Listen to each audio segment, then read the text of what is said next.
Hey friends, Dawn here, welcoming you to the Soul Goals podcast and year number 3. This year, we are diving into expanding our perspectives, challenging our belief systems, and working the mental and emotional muscles of our souls. Though still all about growth and connection, this year finds opportunities to hear from people in our communities that have walked a path that might be different from our own, but that ultimately present us with the chance to look at a subject in a different light and learn other ways we could approach challenges in our own world. Let's get to it.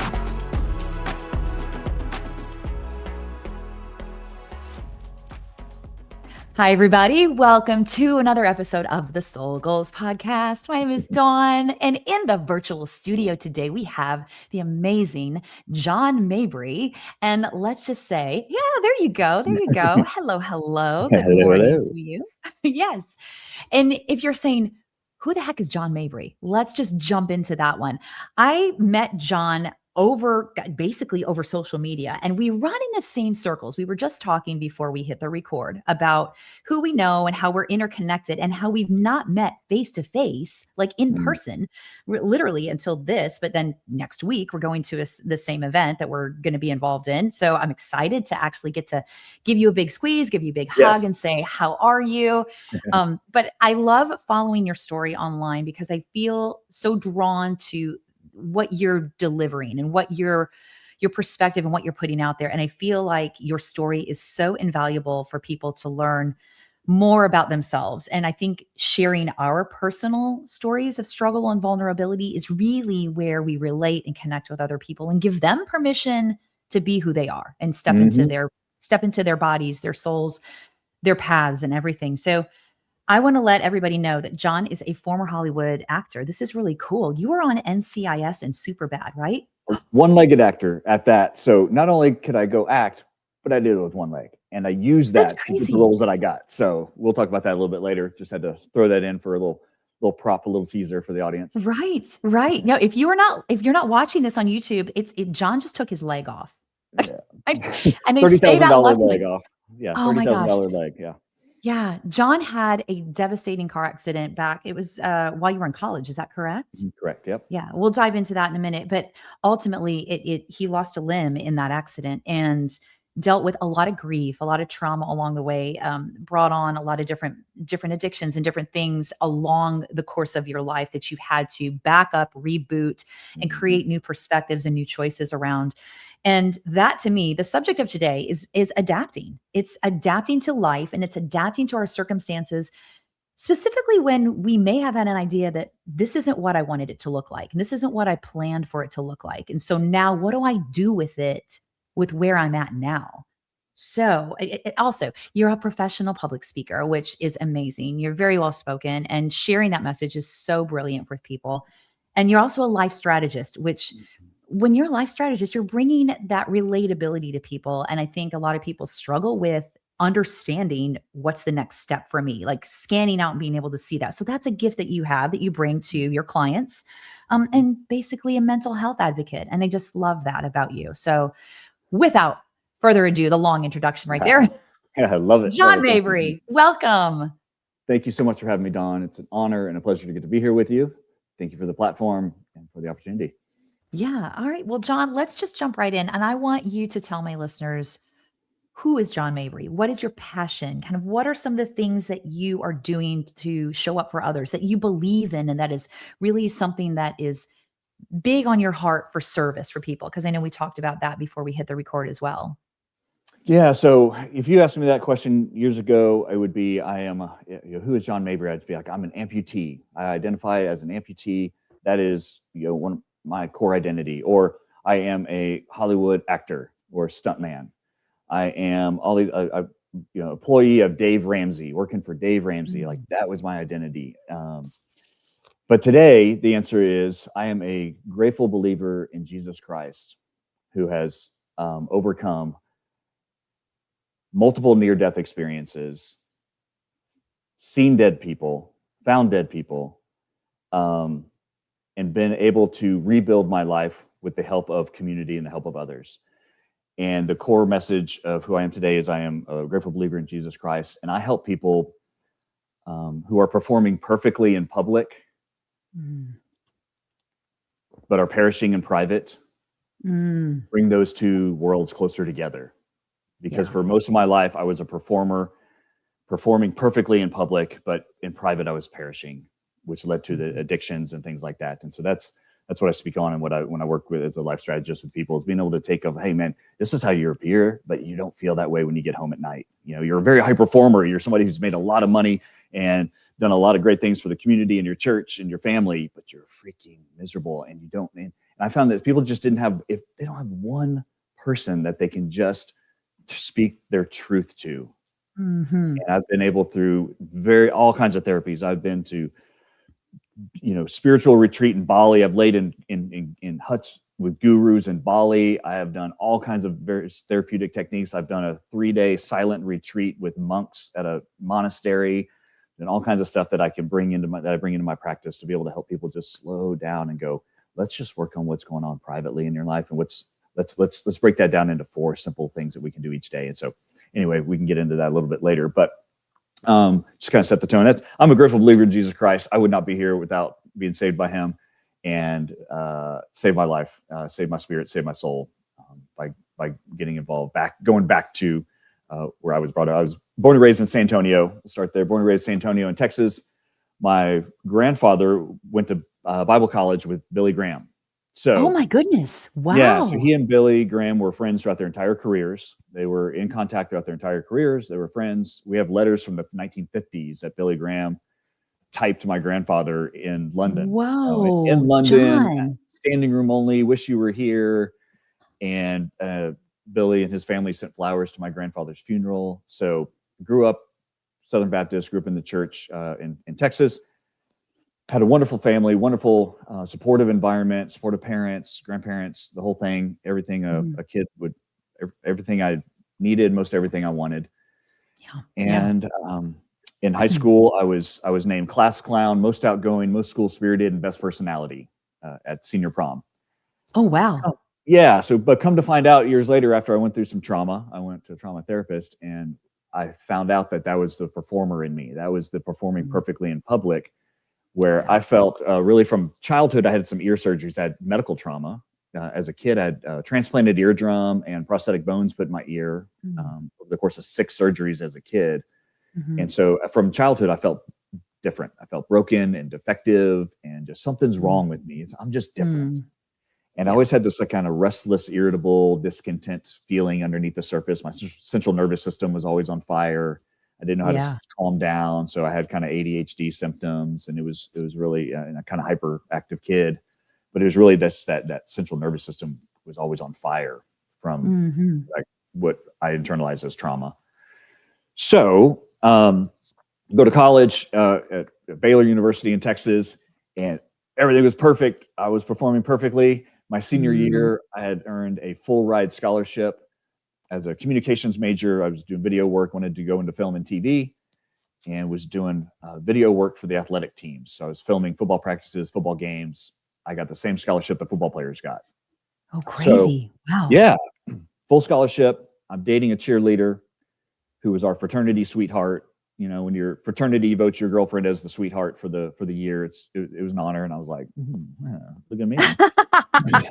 I'm cool because I have somebody cool with me. You're like, I'm doing it. Let's go. Yeah. And then I was social chairman of my fraternity. So I was setting up events with sororities. So I was mingling and, big man on campus. So I thought, and I had set up a cruise for 35 friends, 35 of us go on a cruise for spring break, March of 2000. And as everything could not have been going any better coming back from this booze cruise 2000, it happened. It happened. The car accident. And we had a tire blowout in a friend's car. Just a freak accident, no drinking or driving, beautiful day, sun out. Friend had this cruise set on 70, 4 of us in the car, tire blows out. And as the car starts trembling, starts shaking, I'm thinking, oh my gosh, I'm going to die right now. Like, and I envision my life as like a film reel, like the old school film reel, like the film reel was about to roll out. Just go to black. So I envisioned my life, everything just kind of slowed down, and it's like, here we go. This is where it turns to black. This is where it's over. Wow. And so in my DNA, I internalized death. Here it is. This is where I die. because the car just started shaking, trembling, and it veered off into the median. We're on an interstate outside of Houston. The car did like a 180 when we hit the grass and just started rolling. Witness reports say we rolled between 6 and 12 times. I lost count at 3 or 4, but I saw it all happening. My legs got out the window. My legs got crushed. And as the car comes to a stop, I'm thinking it's going to blow up. It's going to blow up. You know, in the movies, the car blows up when it rolls 10 times. Yeah. So I go to stand up and I look down and my foot was like dangling on the end of my shin. It was just dangling, just split in half. John. I was like putting weight on my shin. And so I just threw myself out of the car and I crawled out as fast as I could. And I looked back and all 3 of my friends are still in the car. So I sat there and I was like, man, I can sit here and save myself, or I go in and try to help, do what I can. And if it blows up, it blows up. I was like, there's nobody else around. You know, cars were starting to stop, but I was the closest. I was like, here we go. Crawl back in, crawl back into the wreckage. Got one friend out. She was unconscious. She came to, got her out. And then my friend Spence was conscious and he was tending to the driver, Ashley. So the 2 of us who got out, first responders all come in. The short of it is they end up bringing in the jaws of life. They cut Ashley out. The jaws of life are just, breaking the car open. And then in comes a helicopter. Here comes a helicopter landing on the side of the interstate, and all the fire trucks. You have the road flares are out. The smoke coming from the low, the road flares are swirling around with the helicopter coming in. I'm going, what the heck just happened to my life? Yeah. Like everything was perfect 5 minutes ago. Right. What I was not prepared for this kind of thing. So unfortunately, Ashley passed away. They got her a helicopter, and before they could get her to the hospital, she passed away. So Ashley Furman is her name. Always loved keeping her memory alive. And then I got hauled off to multiple surgeries, trying to piece my foot back together. I had to go move home back to San Antonio with my parents and go from college to big man on campus to living in a isolated, hospital room. And then got moved home to my parents' house, into my dad's home office in a hospital bed, not being able to go to the bathroom on my own, and having surgery after surgery after surgery.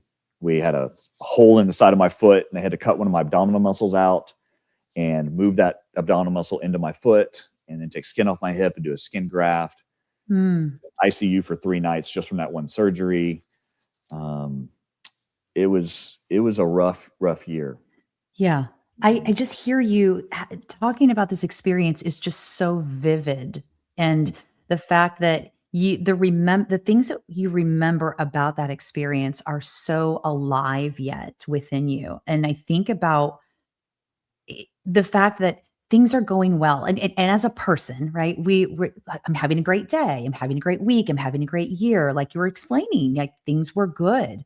Everything, the trajectory was like, I'm loving life. And then something like this in a split second can shift the whole trajectory of your existence so quickly that what that does to you as a person, and then your experience along the way with you still being able to go back into this story and that vivid explanation of it, I think it's so interesting to me, because it just shows how much we retain of our information, of our story, and what if we're not sharing those things, what can that be doing to us? So I want to know, carrying that grief, carrying that trauma, where did you go with that? I mean, understandably, your life completely talk about the car doing a 180. Your life did a 180. Everything completely shifted. What happens to a young man, a senior in college, that has the world at his fingertips and has all this promise, a full ride to Baylor University to do the thing that you're loving? How were you as a college senior facing you're being in your dad's office in a hospital bed, multiple surgeries, where you had to now depend on someone else for simple things in life, the simple functions of your body? It was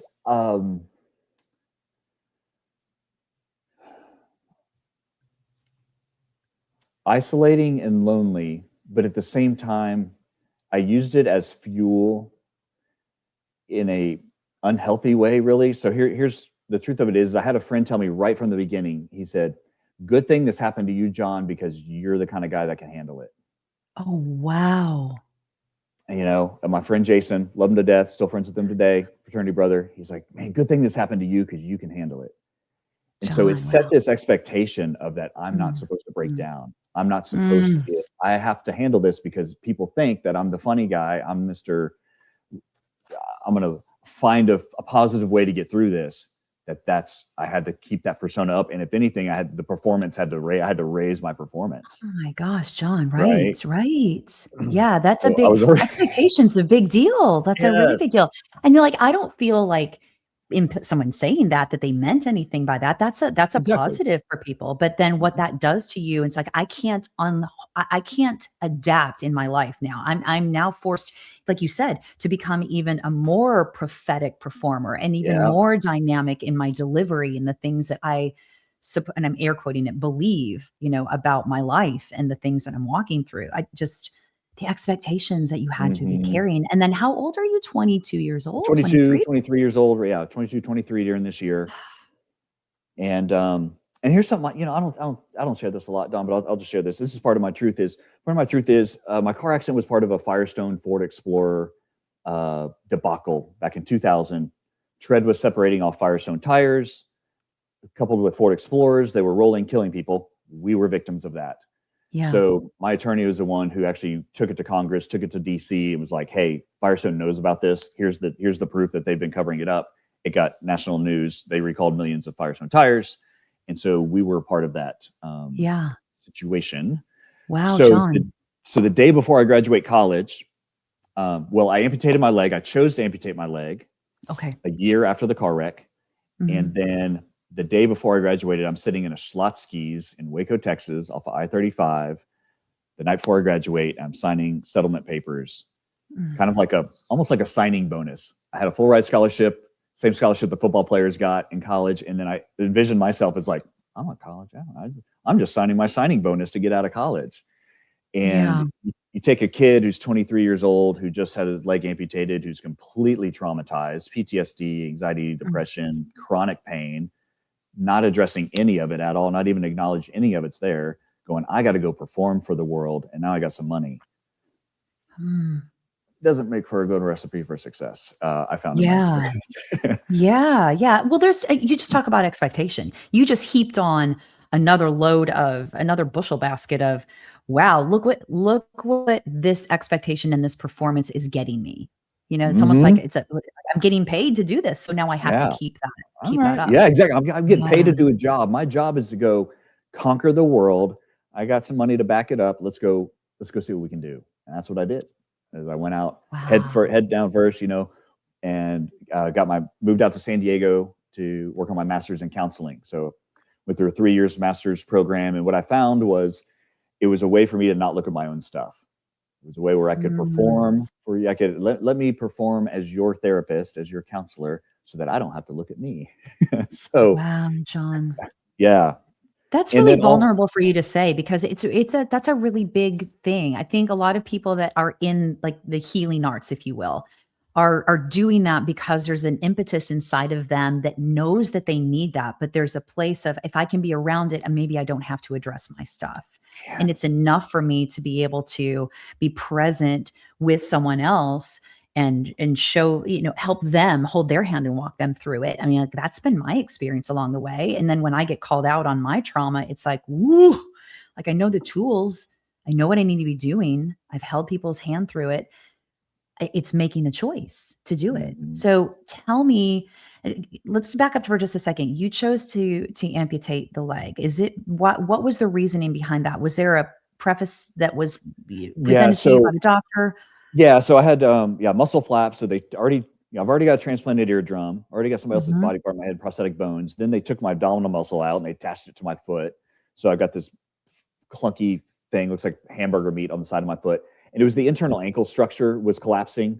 So infections from all the road, I had gravel and grass and dirt and everything because my foot was just completely exploded open. And I picked up all the roadside gunk that we could never really get the infection out internally. So then the doctors were like, hey, we're going to do a bone graft. All right, here we go. So we're going to do a bone graft. We're going to take bone out of your hip and we're going to completely fuse your ankle with your own bone. You're never going to be able to move your ankle again. You're going to have a pronounced limp the rest of your life. You're always going to have pain and you're going to have surgeries the rest of your life. when do you want to schedule the surgery? And I'm like, Wow. I don't think I want to do this anymore.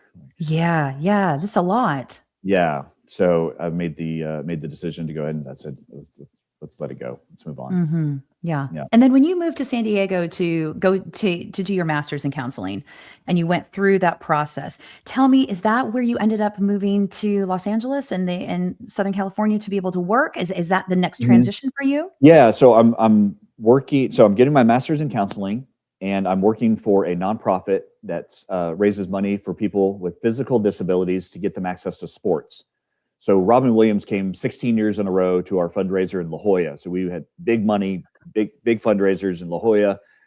It's based around the sport of triathlon. The founders of the sport of triathlon founded this organization. We had athletes winning ESPY awards year after year. And then we had little Jimmy in Omaha, Nebraska that wanted to play on his wheelchair basketball team, his little local wheelchair basketball team. We could help fund that wheelchair for him. Right. Pay for training, competition expenses for athletes all around the world. So I'm working in this nonprofit, helping raise millions of dollars and going to graduate school. Great setup. And then I get a call. It's crazy. The first TV show about the war in Iraq comes out. Big time production on FX. Stephen Bochco is the producer. He did like 13 Emmys. He did NYPD Blue, LA Law, Doogie Howser. So Stephen Bochco is producing this massive show. The first time they're doing a show based on a war while that war is going on. So it was controversial. Should they be doing a TV show on a war that just started? My cousin got cast as the lead actor in it. He was going to lose his right leg below the knee in the first episode. And then the other 12 episodes were going to be on him getting addicted to painkillers, him trying to come back and fight and go back over there. The show was called Over There. Yeah. So one thing led to another. I got called in, and he wanted me to help him with this character. Can you take me through what you went through in your car wreck? Because I'm going to lose my leg on a roadside bomb. They're going to bring this helicopter in and take me off in this helicopter. And I was like, I've been there, man. I got this. And so one thing led to another. I got hired on as a technical consultant. So I was his body double. I was a body double. I was a stump double. Stump double. Stump double. Okay. Literally used my stump for the shots for my cousin's body. Gosh. And then we would do shots where we would like slide I have my prosthetic leg off, just it's more comfortable right now. We would slide my leg in on a shot. My cousin's face would be in the shot with my leg, and you just kind of do camera tricks to make it look real. So sure. Yeah. So my first role in Hollywood was a stump double, and I'm in People Magazine and Access Hollywood, and national press comes out. He's got his PR team and publicists and everything getting this press. And so I'm like, well, this was easy. Yeah. got my foot in the door in the industry by cutting my leg off. Oh, wow. Let's ride this out. So instead of going and realizing I was supposed to go help people in counseling, realizing like, I haven't really done anything to help myself. Yeah, Hollywood sounds great. Let's go to the lights, camera, action. Let's go do that. So it's another performance role, basically. There we go. Let's keep the level of performance kept upping. I think a lot of people listening, a lot of people in your audience can relate to that they just keep upping the performance and keep there's that separation of the perishing, disintegration of who they truly are keeps getting deeper and deeper, and the gap keeps getting bigger and bigger. So that's Yeah, I love what you said initially. It's the public to the private. You know what I'm saying? How you are performing in public versus how you are perishing in private. That's such a real deal, John. And now today with social media, like back in the day in the 80s and 90s, it was only the people in your circle knew what was going on. But now we all perform for everybody publicly, for the world, because anybody in the world can see our social media posts. And so it's just that gap just gets deeper and bigger and wider, and people are more lonely and more scared and more not their true self, Yeah. And it's hard to like stop. It's hard to ask for help. Right. Well, when the train is rolling, it's like you're talking about, well, this is easy. This was great. Look at this promotion. Look at this great thing. Like was there a piece of you that felt like, oh wow, I'm being given a second chance at, like, and if you think about that, like, where was that stemming from? Now that if you can, like, you're zoning out and you can look back at it now, like as a fly on the wall, where was that stemming from? Was that stemming from that high performance place? Was that stemming from that neglecting the underside and doing the trauma work that you had worked through, that you'd walked through rather? Say that again. Not sure. Say the Do question you again. do you feel like the work that you did, the performance rather that you were doing was something that you were neglecting? Like you were neglecting the trauma and you were thinking, "Oh, this is a great opportunity and this is just another opportunity for me to Yes. perform in a different Yep. place and bigger, better. I get a Yep. second chance now. Here we go." Yeah. Yeah. I did not want to. I did not want to address me. I did not want to look at me. I wanted. I'll play a role. I went to acting classes and learn. I was Mm. getting trained to go. How do I act like somebody else? Because I don't want Ah, to be me. I will take classes. I will pay people to coach me onto how to here. So in the Meisner technique that they teach in some acting schools, the Meisner technique is you acting is defined as performing. What is it? Performing truthfully in imaginary circumstances. So you create an imaginary circumstance, an imaginary set, an imaginary scene, and you act yourself. You act truthfully in that imaginary scene. Well, I had mhm, it all backwards. I was acting a lie in my truthful life. It's like mhm. the real scenes of my life, I was acting like somebody else. And so I had it all Yeah, backwards. And yes, it was all just to push down my trauma, push down my anxiety, push down, I don't want to deal with me. yeah, What's the shiny object I can go chase? For some people it's yeah, money, for some people it's a relationship, for some people it's the woman, it's the new house. Like, oh, let's move, mhm. we want to move into that neighborhood. It's the Mhm. promotion. What's the shiny object I can chase to not look at the discontent feeling I have inside of myself? Yeah, it's uncomfortable when you push those edges, and we get on the outside, we get towards those edges, it's a rub, and it's like, "Ooh," like, I'm better sitting in my discomfort because and a therapist told me this a long time ago, like, "The pain of change is worse than the pain of staying the same," you Hmm. know? We It's so sit hard. It's so it's hard to really change. hard making that choice. Tell me how it affected you emotionally, mentally, so maybe even spiritually, because obviously physically, you said you're still dealing with some pain and Oh you had yeah. made the choice to amputate. And so there's a lot that goes along with that. But tell me how, if you're done performing for the day, you go home, you close the door, what is happening with you mentally and emotionally, and maybe even spiritually at that point? Yeah, well, I'd gotten married, and so had a new marriage, and then we had our first Mhm. kid in LA, had our firstborn child in LA, and I was living a lie, man. I would go home, and there were days I was passed out from the pills I was taking. Um, it was Yeah, I would close the door and not want to be seen. I would want to Mm, isolate and mhm, Jack Daniels. I'd go through Jack Daniels bottles very quickly. mhm. I would go through pain pills. I would doctor shop. This was before they were keeping track of all the scheduled, one medications or whatever they're called, the pain pills and Adderall. Yeah, I could doctor yeah. shop. I could just go share my story, and I could, got a Mhm, prescription for marijuana, all the things so that mhm, I could just mhm. numb out. So I was just numbing out, and so I could put on the performance for a short amount of time in front of somebody, and then I would go back into my hole. One time, my ex-wife came to try to wake me up when she got home from work at 4 in the afternoon, 4:30 in the afternoon, and she couldn't even wake me up. And she called her dad and was like, "Well, he's breathing, so he's alive, but he's not waking up." Yeah. So it's the addiction started to get Really worse. take hold at that point, yeah, Yeah. and, I mean, for addiction, it's just basically numbing the parts of ourselves that we don't want to address, and it's just trying to become somebody different. It's chasing another identity, basically, Hmm. and stepping into a different role. I'm interested to know, when did the impetus to say, "This is not working anymore. This is not healthy for me." When did that hit you? Because if we think about the years and the layers of everything, like if you started talking about the eardrum implant, I mean, things started early for you. And then you add this trauma of, yeah, I mean, having to choose to amputate your leg after being in a traumatic car accident, and then everything that compounded upon that. Tell me about the moment that you said, I can't do this anymore. Like, what was that moment for you? It was big. But before I even get to that, real quick, in LA, so I was already just described to you what my life was like behind the scenes in LA, and then it Yeah. got worse.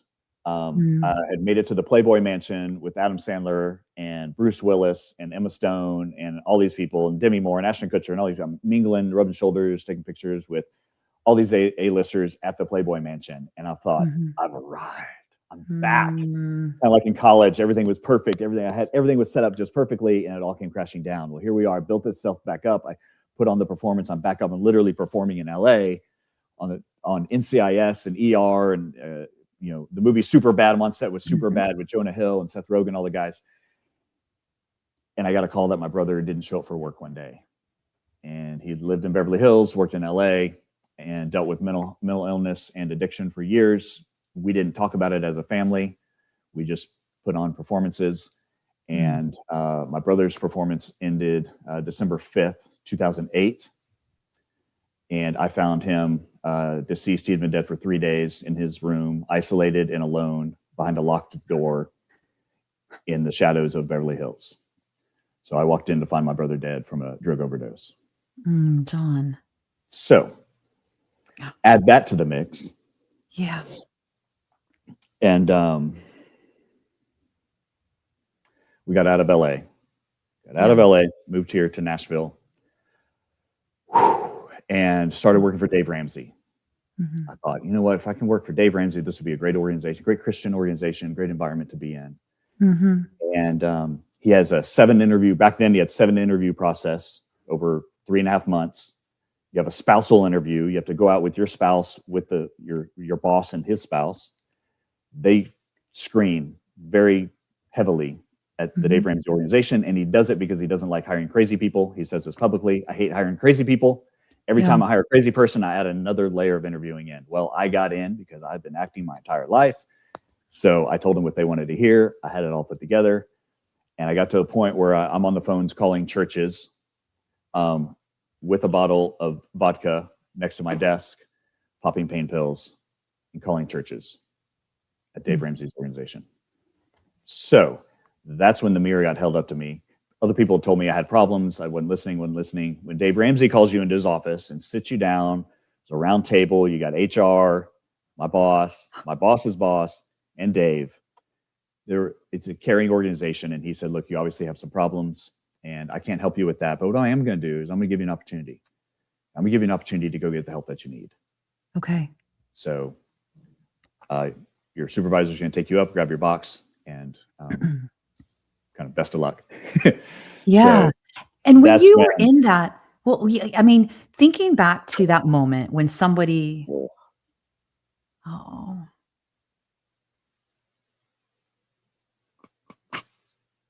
know. We carry so much, and there's just so many layers to it. I mean, think back to that moment.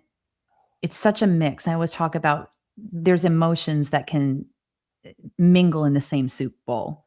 Like there's a lot of grief in that story, but there's also a lot of gratitude in that story. And finding the balance between the two is where I think where we walk, or we walking around the edge of the soup bowl, basically. And I feel like, when someone calls us on that, we can have this choice to go, screw that. That's not me. Right? We can turn away from it, or we can dive into it. That was the same situation for me. I had a coworker that was very gracious about the way she approached me. And I was like, no, I'm good. It's all good. It's all good. And I literally 2 hours later, after being home in my apartment, I just broke down, and I was like, I can't do this. Like you're talking about, I can't do this performance anymore. This performance is a big deal. And the expectations on top of us, that we've put in our way, that we've compiled, because we feel like, well, I felt personally like I was letting someone down if I wasn't being this person that I had created, this persona that I had created, instead of being my true identity of who I was and what I was here to do. I want to know when it was that time for you to surrender and kind of relinquish all that, because it's obviously it's very touching for you. It's very meaningful for you yet today. How did those first moments, those first days of stepping into getting that help, taking that opportunity that he presented you with, how did that sit with you initially? Was it like, yes, thank God, someone sees me, someone hears me, or was it, no, God, I don't want to do this. I'm fighting this. I was ready to let go and be willing. As we say in recovery, I had a willingness to be willing. And sometimes it's I didn't have a willingness to do anything, but sometimes a prayer that I've learned to pray in recovery is if I want to try to change something still in my life today and I'm not quite there, is I pray for God, will you give me the willingness to be willing to want to change this?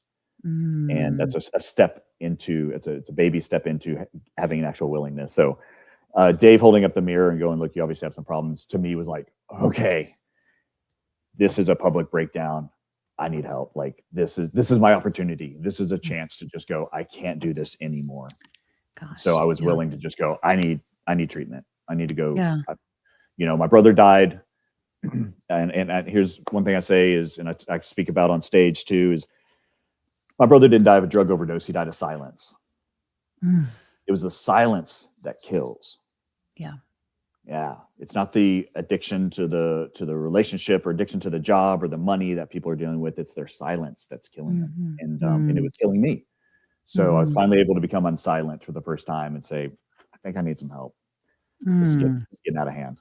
Yeah. I just got chills. Becoming unsilent. Yeah. It's a gift for yourself. That's a hard step to take.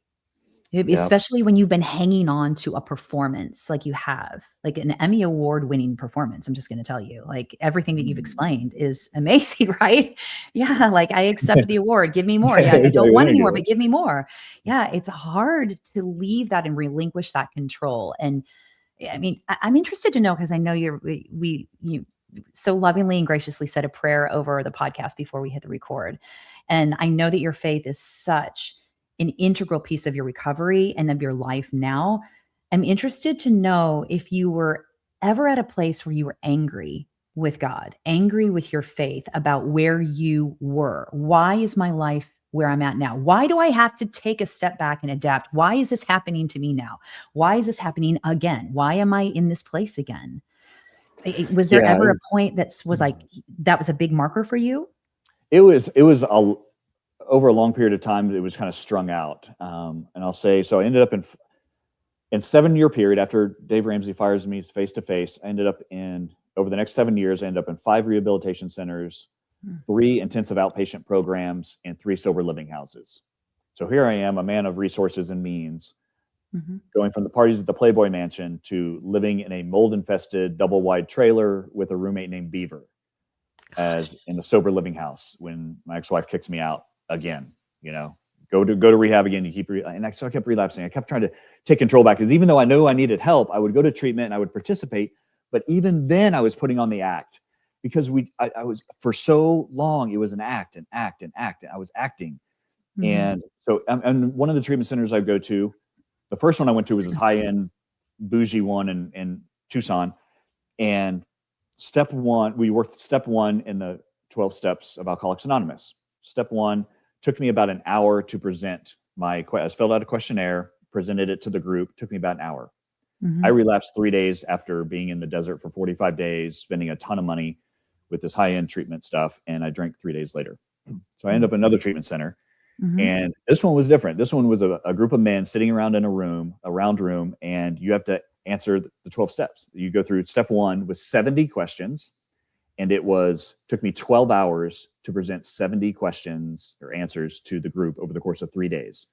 And you're sitting in this round room, everybody's around, and you have the counselors in the middle of the room behind you.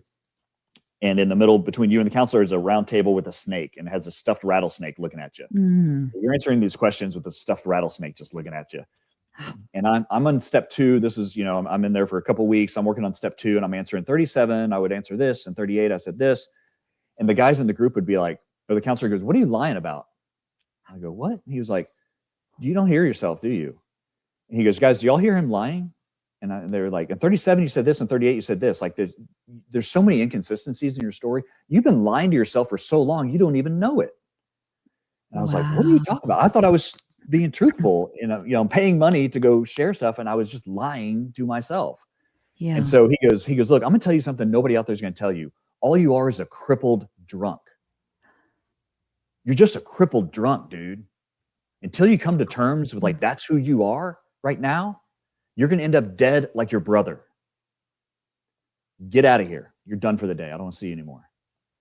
And just kicked me out of the group. I was like, what are you talking? You know, just sobbing, crying. And I needed to be shaking like that. I need somebody to just go, come on, man, snap out of this. Snap out of this. Yeah. You're meant for Yeah. more. There's more inside of you. Let's keep Mhm. digging. So throughout all these basically 11 different kind of rehab treatment programs, I would take control back, try to take control back. Yeah. And I was looking for anything other than God. Really, it was like, even though the 12 steps of Alcoholics Anonymous is, the whole goal is to have a spiritual experience and to carry the message to other alcoholics. They say, come into the rooms, you can choose any God of your understanding. And it has worked for over 85 years for millions of people around the world to get sober. And it helped me for periods of time, but I kept relapsing. And so to get to your question about the God piece is, yes, I was angry at God over and over and over and over again, but I was also pushing him to the side and trying other things. I went on spiritual retreat to Bali. I did adventure there. I did everything I could to like not connect. I was like, let me try something else. Let me see if some of this other stuff works. Yeah. And it got down to where I ended up, got sober for a few years. I had another public breakdown. I got sober for a few years. I'm working for a group of addiction treatment centers. I'm hosting a podcast on addiction. I'm sharing my story at colleges and universities. I'm speaking on addiction panels at conferences, and I'm drinking, and I started drinking again. So here I am putting on a performance again. I upped the performance where now I'm in the addiction field, and I can't let people know what's really going on at home and what's really going on behind the scenes. And I kept trying to take control back. And sure enough, I lost my job, my house, my wife, and my kids. And I started drinking again, and I blew up 55, 60 pounds, and I wanted to die. And I called a friend over, and he said, don't make me show. He's a member of SEAL Team 6, lives here in town, member of SEAL Team 6. He was there when they took down bin Laden. He was a Navy SEAL for 20 years. Chris Pratt plays him in the film Zero Dark 30, and he's in my living room looking at me in the face, and he goes, don't make me show up at your funeral and tell your kids what a great dad you could have been. It's like, it's pretty selfish for you to put that on me. Don't put me in that position. And then he told me something that I share this today with everybody I work with, is everybody loves a comeback story. And I said, I came back from my car accident, my leg amputation. I came back from my brother's death, and I made it in the addiction field, and then I relapsed, and now I'm here, and I just want to die. And he was like, everybody loves a comeback story. So I became the hero of my comeback story by coming back to Christ. And so I went to Celebrate Recovery. I came crawling in the doors of Celebrate Recovery, is what saved my life. It's a Christ-centered 12-step group for anyone with any hurt, habit, or hang up. So it's free. I walked in the doors and said, I'm struggling. Where do I start? And they said, you start by showing up. And we don't identify ourselves as alcoholics or codependents or overeating disorder. Like, people are there for anger and lust and overeating, anything, any hurt, habit, or hang up. You're welcome at Celebrate Recovery, at churches all across the country for free. And they say, we identify ourselves as grateful believers in Jesus Christ, first and foremost. And then we also have this struggle. We also have the struggle of, mine with substance use and food. Yeah. So that's when things changed, is when, when you stepped into that, and it feels like you had the gift of someone coming to you and saying, I mean, that's very touching. That's very powerful when you have someone approach you and say, don't make me speak at your funeral. Don't make me tell your kids what a great dad you would have been. That's the essence I bring to the people that I coach, that I work with, that I strategize with, is, come on, man, you're meant for more. You are so much stronger than you think you are. Yeah. You're putting limitations on yourself, but you need help. And so I had to surround. So in LA, I wanted to get to a level in LA where I had a publicist and a manager and a agent and a nutritionist, a chef and a personal trainer. Like, they have teams of people to help them elevate their lives. Well, I found that in recovery. I found that in my life today. I have a team of people around me that help continue to elevate me, and that I lean on for help. And I make phone calls throughout the day to people. I'm like, man, I'm struggling with this right now. I just need to talk to somebody. Make a quick 5-7 minute phone call to a friend, let them know what's going on. Boom, I can get over it. I don't have to carry that weight. Yeah. It's a team around you. And I think that's brilliant, because I think we talk about, the loss of your brother, and he lost the battle with isolation and loneliness. And being able to approach people that can receive you. And I think we have to put that out there too, that you have to have a team that can receive where you are and understand where you are and be able to show up in a present way so that you're not re-traumatized by your stuff. That's a big piece. But when you get that team and those elements, and it takes a bit of time to find it, but when you find it, man, it's grounding, it's loving, it's supportive, and it shows you that you matter. You matter. Every piece matters. I think it's interesting, your tenacity for sticking out your trauma, for sticking with your trauma and sticking with I'm going to turn over another stone and I'm going to look this way. I'm going to look this way instead of going, back the faith route where you ended up and what ultimately surrendered and saved you. I think it's really interesting, guys, if we look at how kind of narrow we get into this vein of we have to do this, I can do this, I can do this, I can do this. And the tenaciousness that it takes to do that, if we were to just open up and take that tenaciousness and put it in a different position, look what the possibilities are. And what I'm hearing you say is that tenaciousness was opened up in a way that someone saw you, someone heard you, someone understood that, you're a human and gave you permission to be John Mabry, the human, underneath all of that with your identity. And the fact that, you've walked through so many different things and you've had to adapt along the way, such a big piece that I don't think a lot of us give enough credence to. And the fact that recovery is hard. Yeah. It's a choice every day. It's a choice every moment. It's a choice, and having that team around you is important. Let's talk about adaptation and resilience. And do you feel like the two kind of go hand in hand? If you think about clients that you work with, you think about talks that you've given, or if you just think about your life in general and the things that you've walked through, the resilience that you've had to have in the time now where you've surrendered into a place where it's like, I can't control this. I'm now turning my stuff over to a greater force in my life because this is where I'm helpless to change what's happening with me. And I'm relinquishing that control. I mean, do you think that that's resilience? Do you think that really? Yeah, I think it's resilience, and there's so much strength I have found in vulnerability. So in my brother's death, he gave me the gift of vulnerability because he wasn't willing to share what was going on in his life, and it killed him. And I had to learn to adapt. I had to learn to adapt and go, maybe I can take a different path, and I'm going to ask for help. And I screwed up and I relapsed and I asked for help and screwed up and relapsed. But the tenacity that I have to go through these hard things, we can put that toward recovery. I can put that tenacity toward continuing to not be perfect, but keep asking for help. And so many people fall into, this is one of the things I walk clients through is the silent journey.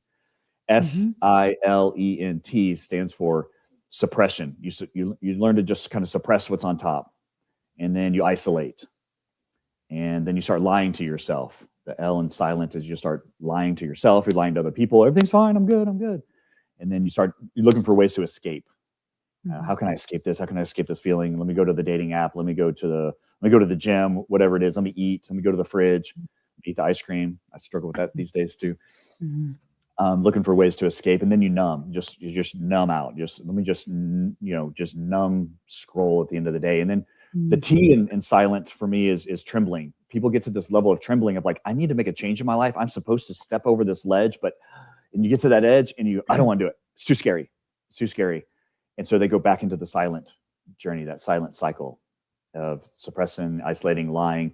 But when you turn that T, that trembling, I go back to my car accident where I was trembling and it was like, my life is going to end right now. If you learn to trust and step into, I'm going to go share with somebody what's really going on. I'm going to share with just one trustworthy person. If you trust one person to share your truth, that T from trembling turns into trust. Yeah. That's when you can okay. It's when you can breathe. Yeah. It's when you can breathe. I think, how hard was that vulnerability? How hard was that for you? So hard. But now it's like a muscle. I've worked this vulnerability muscle and I've learned to go, dude, I don't have it all together today. Before I get out of bed, I talk about my spiritual prosthesis. You talk about adapting. Here's a visual for the audience. If you're not watching on YouTube, I'm holding up my prosthetic leg And before I put on my prosthetic leg in the morning, before I get out of bed every day, I put on a spiritual prosthesis. And I do that through prayer. Lord, I'm going to look for ways to screw this day up, 100 times. Please help me make the right decision. Please, Lord, put the right people in my place, in the way for me to be able to serve today. Please, Lord, help me, and some gratitude in the morning. Thank you, Lord, for letting me have this warm bed that I got to wake up in today. Simple, basic, little things that I've been able to incorporate into my life. And so I put on my spiritual prosthesis before I get out of bed, before I put on my real prosthesis. So that's one of the things that I've learned to adapt is prayer and gratitude, for sure. Yeah. It's a non-negotiable, it sounds like to me, from what I'm hearing you say. It's a non-negotiable. It has to be a part of your day. And I feel like I love this silent, like the acronym and everything. And it's a big cycle. And we continually put ourselves on that wheel and searching for the next thing. I think it's really, I'm going to go back to it for just a second, because I think it bears saying, thank you for sharing that you were continually searching for something else. Like, I think I can do this. I'm going to search for the next right thing. If I just can do this, then that was me. It's the negotiating, right? If I can just do this, then this is going to be okay. If I can just do this, then this is going to be okay. And at the end of the silent journey, you have a choice. You have a choice. Golly. And let's talk about your greatest pain becoming your greatest purpose. Look what you're doing for people right now. Look what you're advocating for people, and look how you're serving your community and what that's doing for you. I think when we pour into other people, it ultimately pours into ourselves too. But, being extremely honest and vulnerable, what is it that what are you adapting to yet today? What are some of the things that you're still walking through as a human having this experience here? Man, imposter syndrome, it's almost like the more exposure I get, the more scared I get that I'm going to mess it up. So that's one thing. If I'm being vulnerable, if I'm being real, it's kind of like I've worked with my therapist and my accountability guys. I've got a accountability group around me that I struggle with fear of success, because if I get too much success, can I handle it? Because every time in the past I got success, I messed it up. So I deal with kind of the mental gymnastics of I want to do more and serve more and help more people, but can I handle it? Because every time in the past I couldn't handle it. But I'm reminded by my team of like, dude, you have different tools these days. You now, whenever something's bothering, I pick up the phone in real time. And so when I work with clients, so when I sign a client on to work one-on-one as their life strategist, for the first week, it's called the program. Call it the program. And it's very simple. It's a 90-day program. But the first week is initiation. You better get through the initiation week first. And what it is it's 4 simple tasks every day that you're going to do for a week. And it's to help, again, the person who's performing perfectly in public, but is perishing in private. And I help guide them to become the hero of their comeback story. And so I have a HERO acronym. The 4 things that you do every single day is practice a little bit of honesty, a little bit of exercise, a little bit of rest, and a little bit of openness. So what that looks like is my clients call me every single day and we talk for 7 minutes or less. It's a quick little 7-minute or less check-in. How you doing today? Give me a little bit of honesty. What are you struggling with today? What are your wins? What are your wins in the last 24 hours? What are you grateful for? Quick little 7-minute phone call to practice a little bit of honesty, a little bit of exercise. Did you move your body more yesterday than you did the day before? If you don't move at all and you walked five minutes, perfect. That's great. Start somewhere. Then we move on to rest. And rest for me is really just sitting in stillness, is encouraging, if it's meditation, if it's just sitting in stillness, if it's prayer, if it's sitting in silence for gratitude, just 7 minutes a day of just sitting. There's so much strength in silence. There's so much strength. And I talk about being silent, but there's also a time to go into silence for check-in, for where am I? I need to kind of ground myself a little bit. Where am I? What's feeling out of touch? And then a little bit of openness to serve. So this gives you your question is, selfishly, I do what I do to stay sober, because one of the pillars of recovery is service work. So the more I'm in service, the more I am coaching and helping other people, the more I'm reminded that I have to do those things myself.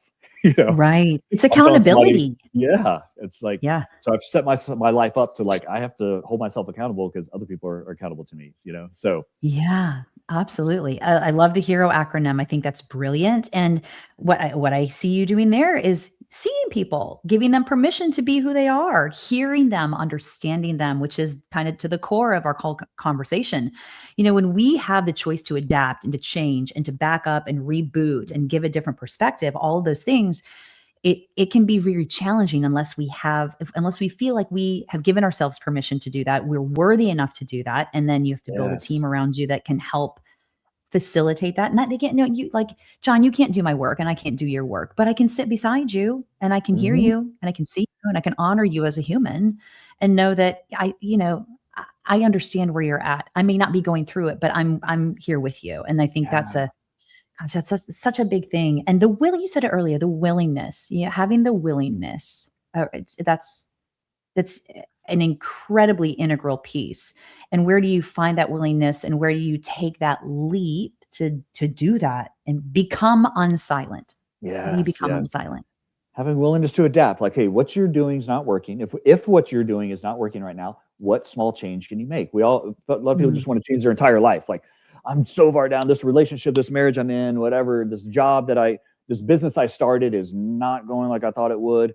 Like, you're so far away from where you want to be. It's baby steps. It's adapt, change one dial at a time. You can't just change it all at once per se, but that's why I break down 4 simple things every day, 4 simple things people can do, and so we all have to adapt to survive. Yeah. And right. if what you're doing is not working, let's adapt and try something new. Try something new today. Just have a willingness to try something different. And one of the biggest things is move your body and service. If you do nothing else today, move your body a little bit more and go do something of service. Something of service could be pick up the trash that's in the parking lot at your office. If you're walking from your car to the office and you see trash, that's an act of service to me. I'm going to go pick up that trash and I'm going to throw that away. Because I used to just trash the world. I used to just throw all my crap in wherever I wanted to go. Just emotionally, mentally, spiritually, I would just throw up all my crap on the world because I thought the world owed me. The world owes me because I've been through trauma. And now it's like, what can I do to give back? A simple act of picking up trash is an act of service to the community. You can start there. Move your body a little bit, do something of service, get out of your head for just a minute. John, man, thank you so much for your vulnerability today. Thank you so much for showing up. Thank you so much for doing your work and giving people permission to do their work. You know what I'm saying? I think that's a big, big piece. And it goes right back to the first thing you said, being seen, being heard, even being understood. And that's a vital piece for our human connection. And then giving us, and again, it's not about someone else doing the adapting for us. We have to make the choice to back up, pivot, reboot, and new perspective.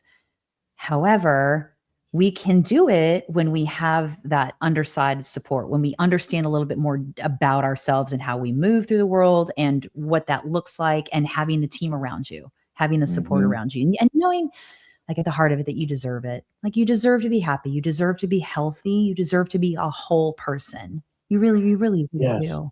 Not many people can relate to having an amputated limb, but everybody can relate to having an amputated spirit, and we've all had something in our lives that's severed what we thought we should have in our life. And if you have not gone to church in a while, or if you do not have a relationship with Jesus Christ, that's what I'm going to leave with, is start with a relationship with Jesus Christ.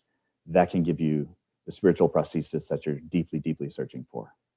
Amen, brother. Amen. Oh God, John, thank you so much. It's such a great talk today. And yeah, so good getting to hear your story so vulnerably, so deeply. And I mean, thank you for sharing lots of wonderful moments there. So I appreciate your words. I appreciate you. And I look forward to seeing you in person in another week.